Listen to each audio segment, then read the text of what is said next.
You're not even fit to shine her shoes." My mother's voice cut through the clinking of wine glasses. "My father didn't defend me," he nodded, and my sister Emma smiled like she'd finally won. The table froze, the air thick with quiet humiliation. I'd spent years swallowing their favoritism, paying their bills, and pretending it didn't hurt. But that night, something inside me shifted. My hands stopped shaking. My voice didn't. 6 words slipped out calm and sharp as glass.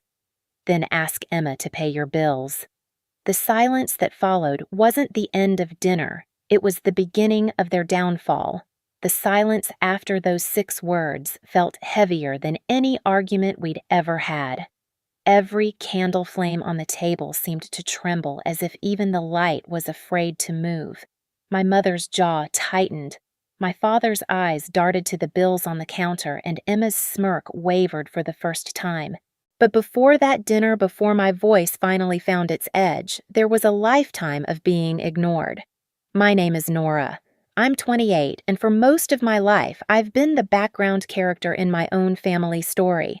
Not the shining star, not the disappointment, just the extra they forgot to write out of the script.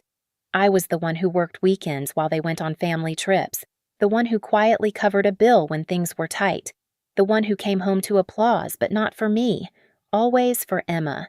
I work nights in the ICU, 12-hour shifts filled with alarms, adrenaline, and the metallic smell of disinfectant that clings to your skin long after you've scrubbed out. I've held dying hands, restarted hearts, watched families crumble and rebuild in the span of a night. But in my parents' eyes, that was never something worth bragging about. When I saved a life, they barely looked up. When Emma got a new title at her marketing firm, they threw a dinner. Emma, 2 years younger, but somehow always treated like the family matriarch. She was the golden girl long before she even earned it. Her every step was applauded, her every mistake softened, her dreams funded. I grew up watching her shine under a spotlight built out of my parents' pride while I learned to survive in the shadows. The favoritism was never subtle. It was loud like applause that never stopped. Every framed certificate of hers hung in the hallway. Every mention of her name drew smiles. Mine drew silence. I worked, I saved, I tried, but the reward was always more responsibility, not recognition. When bills piled up, my parents called me. When Emma overspent, they asked me to help your sister out just this once. Just once turned into years. I can still see that dinner, how ordinary it looked, how cruel it felt. The roasted chicken glistening in the candlelight, the silverware polished like they were preparing for guests who mattered. I had walked in straight from a night shift, still in my scrubs, exhaustion stitched into every movement. Emma arrived fashionably late, glowing in a designer dress that probably cost more than my monthly rent. My father leaned toward her, every word, nodding, laughing at her stories like she was delivering gospel. My mother couldn't look away, pouring her wine like she was toasting a queen. And me, I sat at the end of the table, the same wobbly chair I'd always been assigned, the one no one else wanted. That night, I remember thinking, this isn't new. This is just the latest scene in a script I've lived too long. But I didn't know yet that it would be the last one I'd play quietly. The pattern had always been predictable. Emma soared, I supported. She got praised, I got tasked. But the cracks were forming even before the blowout. It started as it always does, with small humiliations, the kind that slip under your skin because they're too minor to confront. My mother's eyes lingering too long on Emma's dress when I walked in. My father's laughter at her jokes, but silence at mine. The backhanded comments disguised as compliments. "You're so practical, Nora. You don't need the fancy things Emma likes." 2 weeks after that dinner, I found out just how invisible I truly was. It was my lunch break at the hospital, fluorescent lights, stale coffee, the hum of vending machines filling the quiet. I was scrolling through Instagram when a photo stopped me cold. My parents, Emma, her boyfriend. Standing under palm trees, drinks in hand, grinning like a magazine ad. The caption read, "Family getaway."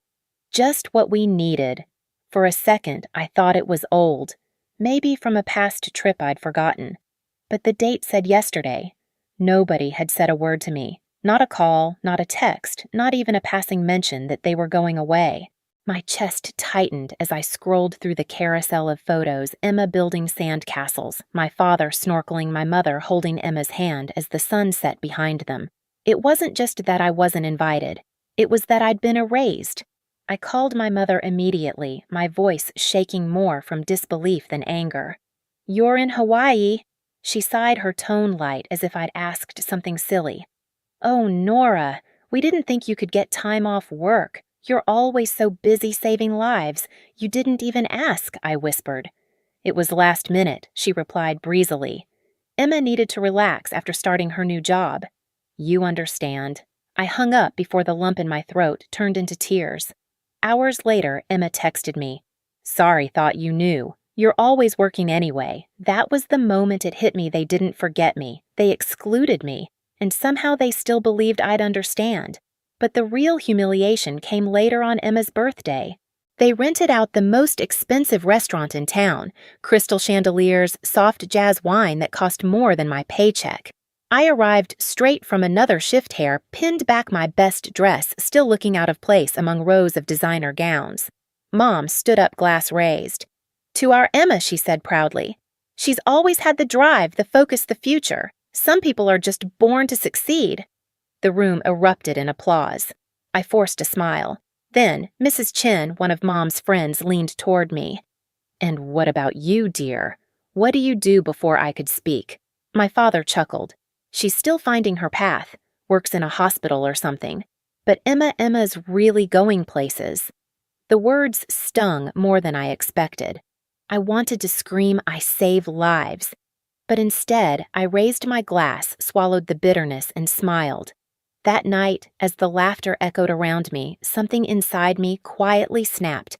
It wasn't loud, it wasn't dramatic, but it was final. And that was the moment I realized this wasn't just favoritism anymore. It was warfare disguised as love. The birthday humiliation could have been the end of it. I could have swallowed the shame one more time, buried it beneath exhaustion and quiet acceptance. But life doesn't always let you stay numb. Sometimes it hands you the truth in plain sight and dares you to look. It happened a week later. I was helping my mother sort through a pile of bills at her kitchen table like I'd done dozens of times before. The blinds were half closed, sunlight slicing across stacks of envelopes. She passed them to me absent-mindedly. Utilities, credit cards, mortgage statements, talking about Emma's latest promotion while I tried not to flinch at every mention of her name. Then I saw it. A thick envelope with Emma Lawson printed neatly across the top. Student loan statement. I skimmed the pages once, twice. Then my eyes caught the red stamp at the bottom, paid in full. Every single one. At first I thought I'd misread it. I flipped through the other envelopes, 5 more, all with the same bold letters. Paid, cleared, gone. Nearly $45,000 wiped clean. My stomach turned. I flipped to the payment history. The account number looked familiar, too familiar. I grabbed one of my old deposit receipts from my wallet and lined them up side by side. The numbers matched. I froze. The money wasn't Emma's. It wasn't my parents'. It was mine. My voice trembled when I finally asked Mom, "Did you use my payments?" "The money I've been sending every month for the mortgage?" She didn't even look guilty. Her voice was calm, almost bored. "Emma needs to focus on her career, Nora. She shouldn't have to carry debt when she's building her future." My throat tightened. And me. I've been drowning in my own loans, picking up extra shifts, tutoring after hours. "You have stability," she interrupted as if that excused everything. "You're responsible. Emma's path is different. You can handle more." It took a second to realize I wasn't breathing. My hands were shaking so hard the papers rustled. "You took my money to pay her loans." My mother's tone sharpened, her patience thinning. "Don't be selfish, Nora. Everything we do is for the family. When Emma succeeds, we all benefit." That word selfish cut deeper than I expected. It was the word they'd always used to keep me in line, to make me small. That night, I sat in the break room at the hospital, long after my shift ended, the buzz of fluorescent lights filling the silence. My notepad lay open on the table, a list of figures scrawled across it. Numbers I couldn't unsee. That's when Jennifer, our charge nurse, dropped into the seat across from me. She didn't bother with sympathy, she never did. "You're bleeding yourself dry for people who don't even see you," she said quietly. "That's not family, that's exploitation." I handed her the notepad. "I've been sending them money for years, for the house, the bills, even Emma's tuition." She did the math faster than I could. 47,000, she said, finally, her voice flat. "That's what they've taken from you."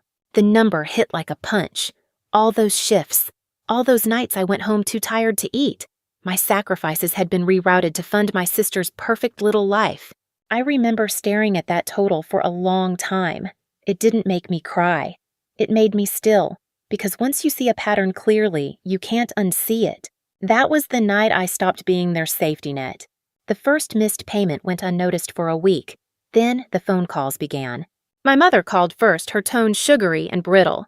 "Sweetheart, I think there's been a mistake, the mortgage payment didn't go through." Then my father's voice followed, full of accusation.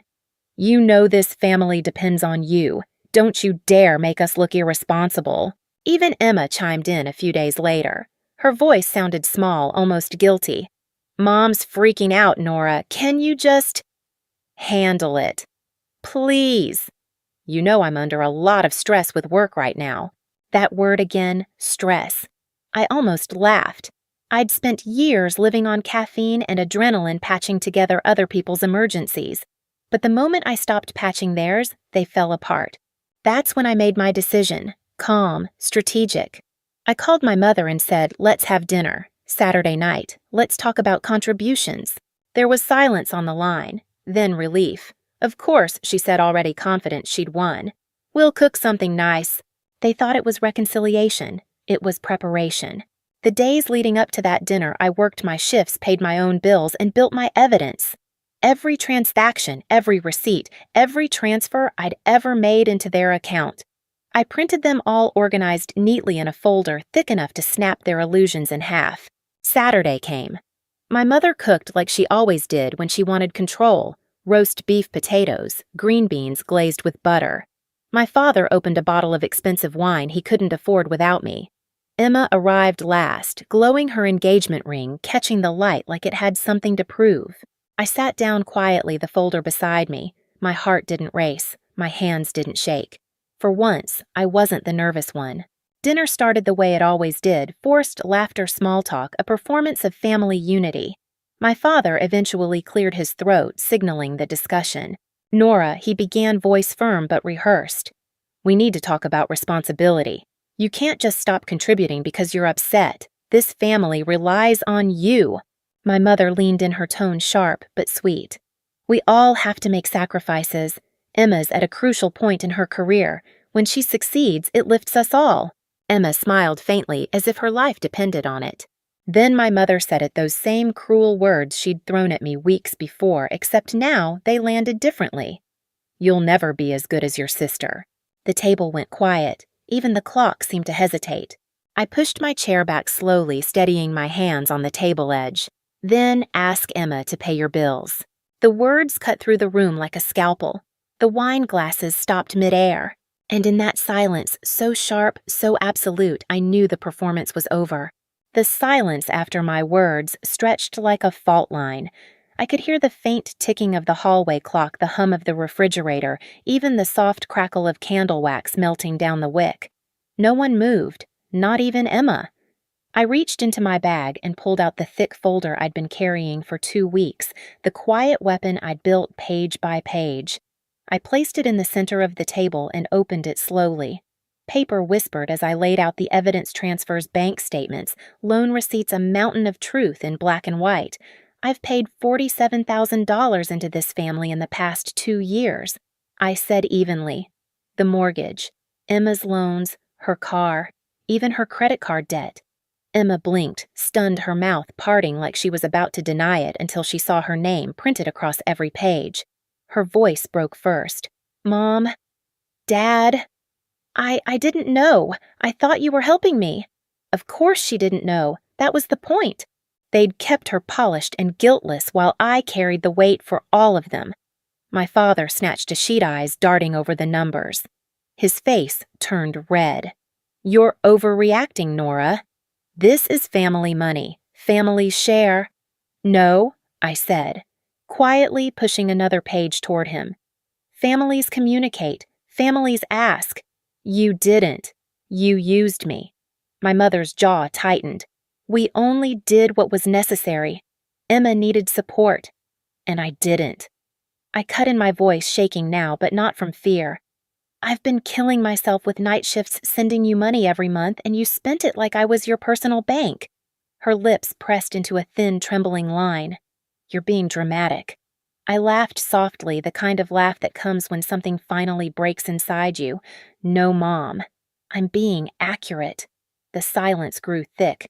Emma stared down at the documents like they were ashes of a fairy tale she'd believed all her life. My father slammed his palm against the table. We're your parents. We did everything for you girls. You should be grateful. That word again. Grateful. For being robbed. For being erased. For being the one who worked herself half to death while they toasted Emma's success. I looked at him and said, You wanted a successful daughter. You just refused to see that you already had one. My mother's eyes darted to Emma, searching for someone to back her up, but Emma's tears were real now. I didn't know it was your money, she whispered. I thought you were proud of me.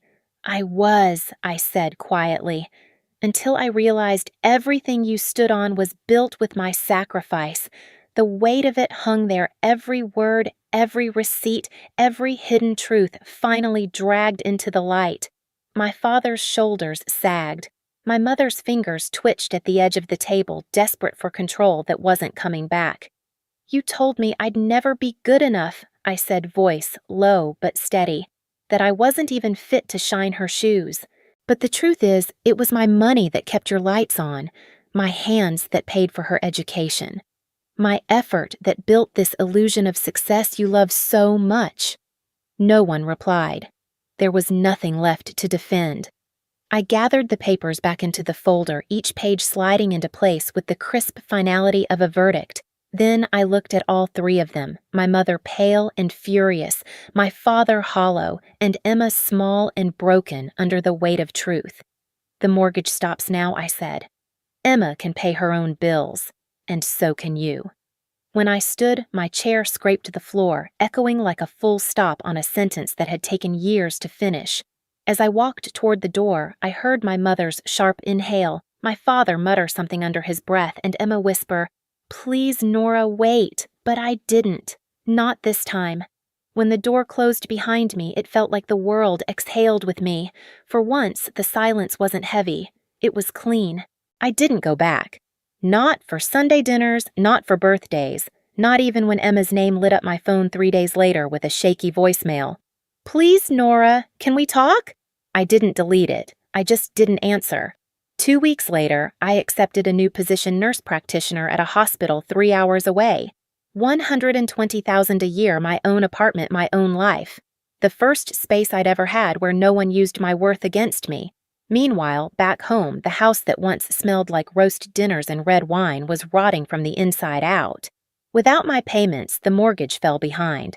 My father called me once more, just once, but I didn't pick up. 6 months later, I heard from a neighbor that the house was gone, foreclosed. The empire of favoritism had crumbled. Emma's engagement collapsed too. Her fiancé left when he realized the lifestyle he'd fallen for wasn't hers to give.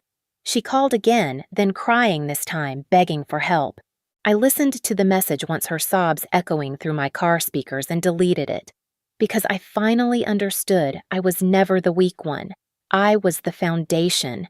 And once I stepped away, the whole structure of lies fell under its own weight. I didn't need revenge. Watching them face the world without me was enough. In my new city, I built something real, friends who didn't measure my value by comparison, co-workers who said thank you, neighbors who noticed when I wasn't home. For the first time in my life, I wasn't invisible. And when I walked into my new hospital name tag clipped to my coat, the weight that used to sit on my chest every day was gone. Completely. Because peace, I learned, doesn't come from being loved. It comes from being free. Sometimes walking away is the loudest statement you'll ever make. If you've ever been the forgotten one, the overlooked sibling, the person who gave everything and got silence in return. Remember this: your worth isn't decided by anyone's applause. It's proven by how you rise when no one's watching. Tell me in the comments, have you ever had to choose between family loyalty and your own peace? And don't forget to subscribe. More stories like this are coming.